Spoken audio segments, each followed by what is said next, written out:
Pour votre prochain séjour en famille ou entre amis, le domaine du Berceau de Moïse vous accueille. Situé dans un lieu calme et une végétation luxuriante, le Berceau de Moïse vous propose des appartements tout confort, du T2 au T4, climatisés avec une magnifique terrasse. La détente est assurée autour de sa piscine et de son jacuzzi. Réservation au 05 90 81 64 28 ou au 06 43 87 30 15. Possibilité de privatiser le domaine pour vos événements familiaux et professionnels. Guadeloupe, actualité.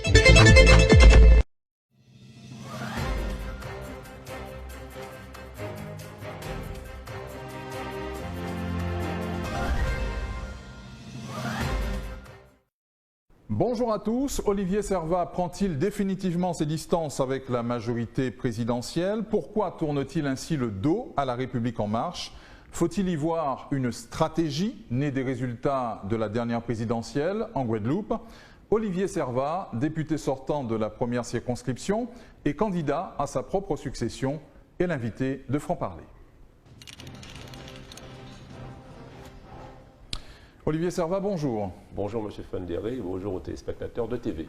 Soyez le bienvenu. Vous avez donc repris votre liberté et les électeurs de la première circonscription doivent vous croire sur parole. Bien, je ne me suis jamais senti enfermé. J'ai toujours défendu les intérêts de la Guadeloupe. Dès 2017, quand il s'agissait de créer le groupe Outre-mer à l'Assemblée nationale où ma majorité ne voulait pas, le président de la République m'avait dit non, j'ai tenté. Nous n'avons pas réussi. Nous sommes arrivés à 12 députés, il en fallait 15.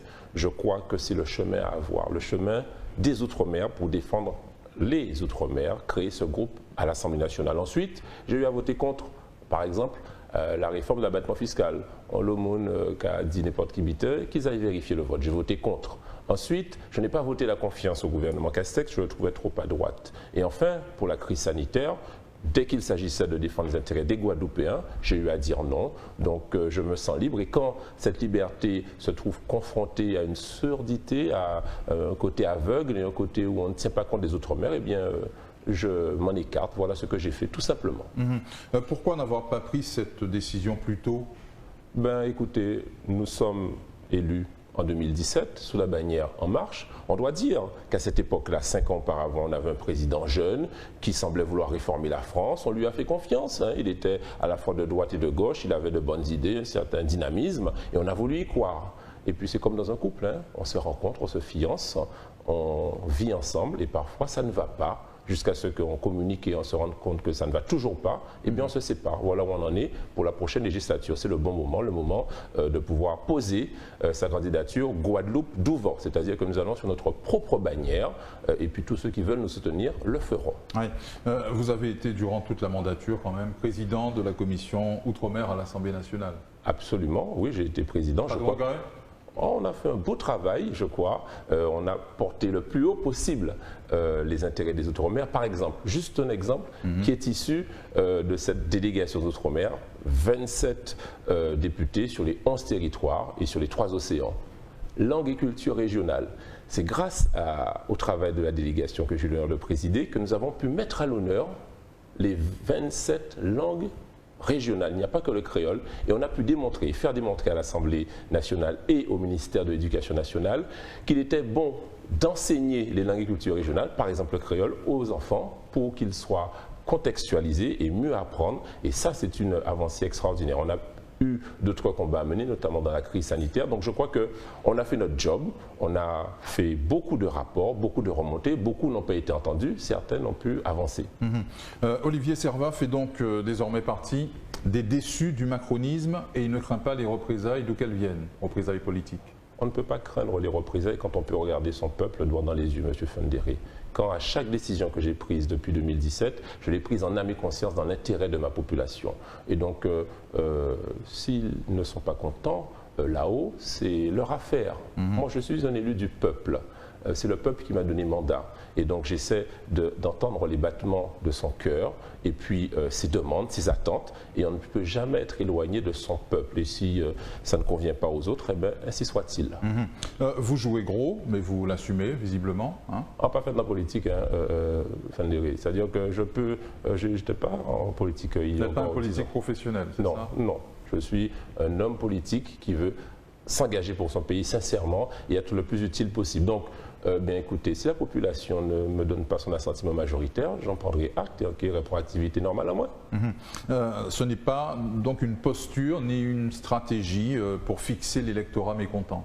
Ben écoutez, depuis 2017, on peut prendre ma stratégie de vote et à chaque fois qu'il y a eu à choisir entre mon parti et la Guadeloupe, j'ai choisi la Guadeloupe qui est en fait mon parti. Donc stratégie, non. Depuis 2017, on a pris des positions et depuis 2020, on a dit non sur la crise sanitaire. On ne voulait pas qu'il y ait ce pass sanitaire en juillet 2021. Pourquoi, M. Fenderi? Et ça, c'est un cas de séparation important. Au moment où le président de la République dit « Je veux que les Français fassent le pass sanitaire », c'est-à-dire qu'il s'adresse à 55% de Français de France hexagonale vaccinés. Sauf que nous, ici, nous, à 25%. Je le dis à Véran, je le dis à Castex, je le dis au président, je le dis à Lecomte, je leur dis mais ça ne marchera pas puisque ici on est majoritairement non vaccinés. Il n'y a pas à temps de marche. Résultat des courses, ça ne s'applique pas le 15 septembre, ça ne s'applique pas le 15 octobre, ça ne s'applique pas le 30 novembre, ça ne s'applique pas le 31 décembre. Et entre-temps, vous avez de la douleur, de la violence, des barrages et puis finalement du mécontentement guadeloupéen. La suspension des soignants non vaccinés, à un moment où il fallait le dire il y a quelques mois, il fallait être courageux, je peux le dire, pour s'adresser à la minorité, parce qu'il y avait une majorité de soignants vaccinés, mais une minorité n'était pas vaccinée. Je me suis dit non, on ne peut pas les laisser parce que nous sommes dans des déserts médicaux. Nous sommes dans une situation où on a besoin de nos bras, de nos mains, de nos têtes, de nos soignants au chevet des malades. Et puis derrière ces soignants, il y a des familles, il y a des étudiants qui, j'ai appris, je les ai vus, doivent retourner. C'est insupportable. Et donc pour toutes ces raisons, ils ne peuvent pas traverser la rue et trouver notre travail en tant que soignants. Donc je demande la réintégration imminente, sans délai, de ces soignants non vaccinés. Et je demande aussi à ce que le temps où ils n'ont pas été payés, que ce soit indemnisé. D'ailleurs, on m'a fait une remarque intéressante ce matin. Mais ça était déjà dans le budget à l'hôpital de payer ces mounins pour travailler à eux. Donc ils n'ont pas été payés. Après l'argent que nous avons pris en côté, c'est l'argent qui est là, donc on le leur donne. Très bien. Donc c'est votre proposition pour en sortir? Très clairement, pour qu'on en finisse avec cette affaire-là, parce que nous sommes dans des déserts médicaux. D'ailleurs, c'est prévu dans la loi du 5 août 2021 sur le pass sanitaire. Le président de la République, via le gouvernement, peut prendre un décret en disant, vu la situation sanitaire qui s'est un petit peu détendue, on peut réintégrer les soignants non vaccinés. Prenons l'exemple de la grippe. Aucun soignant n'est obligé de se vacciner contre la grippe. C'est fortement recommandé. Eh bien, faisons ainsi. Et d'ailleurs, on peut prendre l'exemple des pompiers. Nous, en Guadeloupe, avec le conseil départemental, nous avons dit quoi? Nous payer, forcer ces pompiers-là vaccinés. C'est ce qu'on a dit. Mais par contre, on leur a demandé de faire des tests PCR toutes les 48 ou 72 heures pour pouvoir s'assurer que lorsqu'ils vont au plus près des patients, qu'ils soient indemnes de Covid. Donc on peut trouver des solutions alternatives. On n'a pas été entendu pour des questions sûrement politiciennes. Ils s'adressaient à leur majorité nationale, dont acte Yoeli. Donc peut-être que leur stratégie était bonne, mais pour nous, il n'a pas été bon. Donc c'est pour ça que je m'en éloigne. Parfait. S'il fallait parler du bilan du député Olivier Servat durant ces 5 dernières années, même si on l'a évoqué un petit peu là. Eh bien écoutez, nous avons remis, je vous ai remis un document de 112 pages qui retrace notre activité. Alors ça prendra beaucoup de temps, mais je peux vous donner quelques éléments emblématiques dont je suis fier. L'usine de Marie-Galante, M. Fenderi. Si l'usine de Marie-Galante fonctionne aujourd'hui, c'est grâce à votre député. Je m'explique. Vous avez vu que l'usine, la chaudière a explosé l'année dernière et s'en sont suivis à peu près un mois où moun pas comprendre moun ka babiev moun blocage et il peut pas parler avec Savaï, qui peut pas parler avec la région, qui peut pas parler avec l'interprofession. Eh bien, à un moment donné, un samedi après-midi, Jean-Pierre Caillard, je suis chez moi, Jean-Pierre Caillard m'appelle. Qui est Jean-Pierre Caillard? C'est l'actionnaire principal de la COFEP qui possède l'usine, mais c'est surtout l'homme qui possède 55% des vins spiritueux et alcool en France, 25e fortune de France. Et il me dit très clairement, Monsieur le député, je vous demande s'il vous plaît de rentrer dans cette affaire-là et d'intervenir parce que sinon l'usine va fermer. Et il rajoute, vous savez, l'usine de Marie-Galante, c'est 0,5% de mon chiffre d'affaires. C'est-à-dire qu'elle ferme demain, ça ne change rien à ma vie. Mais par contre, il tient l'usine et là, s'en sont suivis 15 jours où on n'a pas dormi, où j'ai appelé le ministre Locom. Il m'a dit, oh là là, Olivier, c'est compliqué. Depuis, le ministre dit, oh là là, Olivier, c'est compliqué. Grosso modo, en tête, ça j'affine. J'appelle Gustin, le directeur de cabinet. Il m'a dit, oh là là, monsieur le député, je vous déconseille de rentrer dans cette affaire-là, vous allez vous abîmer. J'appelle le préfet Rochat qui me dit, monsieur le député, on a déjà tout essayé, ça ne marche pas. J'appelle le sous-préfet, André, qui me dit, ah, je sors de négociation, c'est impossible, il n'y a pas de discussion possible. Je prends mon bâton de pèlerin et on travaille pour pouvoir trouver des solutions pour à la fois la réparation de l'usine, mais la modernisation de l'usine. Ça, j'en suis très fier. Deuxième chose où je suis très fier, il y a une préfète à Marie-Galante. Ça parvient constat de l'opération du Saint-Esprit, M. Fendéré. Comment ça s'est fait?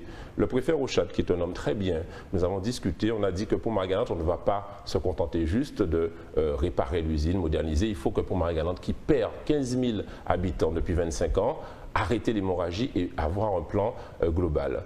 Eh bien, il me fait rencontrer le directeur général de l'Agence nationale de cohésion des territoires. C'est un homme puissant en France. Il me rencontre avec son staff en France, directeur des Outre-mer, directeur des territoires, et il me dit, nous allons aider Marie-Galante, et donc on va créer une préfète, on va faire venir une préfète pour coordonner quoi?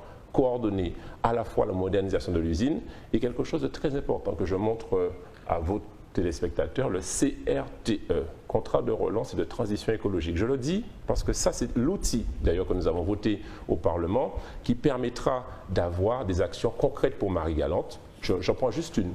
Oui. C'est marqué « Action validée » dans la première mouture du CRTE. Ça veut dire que vous avez 29 millions d'euros qu'on a déjà validés pour Marie-Galante. Je prends juste un exemple. Il y a au moins 30 lignes, je prends juste la première. Un nouvel outil d'abattage pour les animaux des filières élevage. 3 50 000. Qui paye? État 610 000, Europe 1 830 000 et région 610 000. Voilà le job de la préfète. À Marie-Galante, elle n'était pas arrivée depuis la départementalisation, depuis 72 ans. Suivre le CRTE pour avoir des activités qui avancent rapidement à Marie-Galante et suivre la modernisation de l'usine. Dernier élément dont je suis fier sur le programme, même s'il y en aurait plein d'autres, hein, concours nationaux à affectation locale. Qu'est-ce que c'est que ça? On a un problème de démographie en Guadeloupe et en général dans les Outre-mer Martinique. Il y a une statistique terrible. En 2050, nous serons moins 100 000 Guadeloupéens, M. Fendéré. C'est terrible.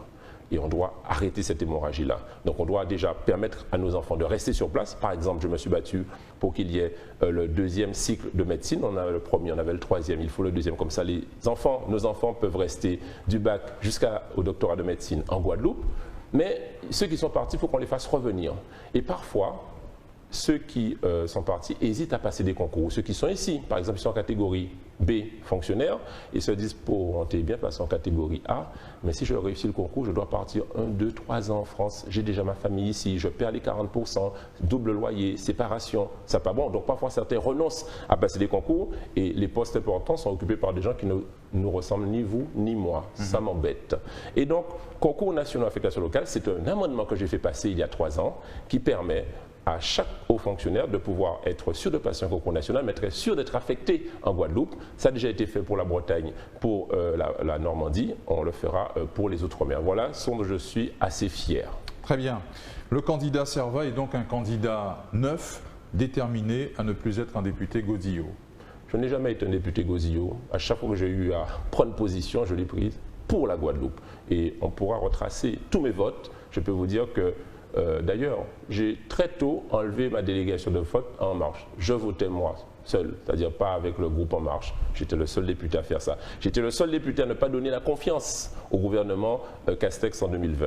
Et je suis un homme déterminé, je ne suis pas neuf.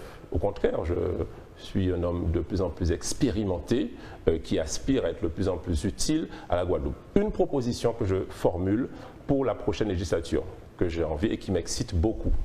Les fonctionnaires de la fonction publique d'État, fonction publique hospitalière ou fonction publique territoriale. Vous savez que les fonctionnaires dans la vie active touchent les 40%. Sauf que quand ils partent à la retraite, c'est une forme de catastrophe de pouvoir d'achat parce qu'ils perdent les 40%, ils retombent à leur indice et il y a sur leur indice un pourcentage de 80% de la retraite. Donc ils passent de 140 à 80, ils perdent la moitié de leur salaire. Ça pas bon. J'avais commencé à travailler, y compris avec la ministre de Montchalin de la réforme de la fonction publique territoriale, y compris avec les principaux syndicats guadeloupéens, les plus importants. et ils sont d'accord sur le principe à permettre d'intégrer à la retraite la prime de vie chère. Ça permettrait de permettre aux retraités d'avoir un pouvoir d'achat. Mais comment faire ça? Pour l'instant, dans la vie active, sur les 40%, les actifs ne cotisent pas à la retraite. Donc il faudra, j'imagine, pendant la période active, intégrer une part de cotisation des 40% sur la retraite pour qu'à la retraite, ils puissent toucher leurs 40%. Ça aura deux effets. Pouvoir d'achat individuel, mais il y a un autre effet induit très intéressant. Souvent, dans les collectivités, y compris hospitalières et même territoriales, les gens, parce qu'ils ne veulent pas perdre de pouvoir d'achat, s'éreintent à travailler jusqu'à 65, 66, 67, il y a poussé parfois à 68 ans. Et souvent, ils touchent à ce moment-là beaucoup, ils sont parfois fatigués, mais ils restent, alors que si on pouvait les libérer avant parce qu'ils savent qu'ils vont toucher une retraite plus importante, ça va pouvoir permettre à des jeunes de rentrer et soulager les finances des collectivités territoriales. Donc tout le monde est gagnant, voilà ce qui m'excite pour la prochaine législature. Pas question de toucher à l'âge du départ à la retraite, puisqu'on parlait de retraite à l'instant. Alors ça, c'est une vraie question. C'est une réforme qui est tendue aujourd'hui et on n'a pas encore les tenants et les aboutissants de tout cela. Donc il faut être très prudent sur ça. Moi, je veux y aller pas à pas, prudemment. Mais une chose est sûre, c'est que ces mounas, ils ont parfois assez de travail, il faut les libérer pour qu'ils puissent faire autre chose, être utiles à la société civile, aux associations, à leurs petits-enfants, à leurs familles et pour eux-mêmes. Voilà ma philosophie générale. C'est une élection législative, ça ne nous a pas échappé, mais l'enjeu de cette première circonscription, c'est la bataille des abîmes.